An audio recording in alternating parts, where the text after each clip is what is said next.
Welcome to Penrose Learning, where we make understanding easy. In this video, I will explain how to change a Toyota Camry oil filter.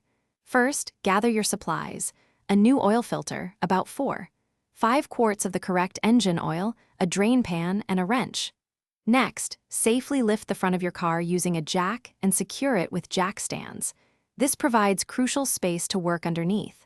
Always prioritize safety when working under any vehicle. Now, let's drain the old oil. Position your drain pan directly under the oil pan's drain plug. Using your wrench, carefully loosen and remove the plug. Be ready for the oil to flow out immediately. Allow several minutes for all the old oil to completely drain from the engine.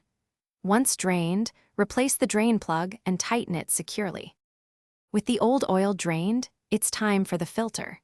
Locate the oil filter housing, which is typically on the front of the engine. Use an oil filter wrench to carefully loosen and remove the old filter. Be prepared for a small amount of residual oil to drip out.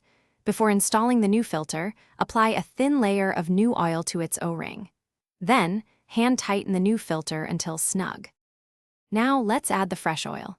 Carefully pour about 5 quarts of the correct engine oil into the filler cap. Once filled, replace the cap and start your engine for a minute or two. This circulates the new oil. Turn off the engine, wait a few minutes, then check the dipstick to ensure the oil level is correct. Also, check for any leaks around the drain plug and filter.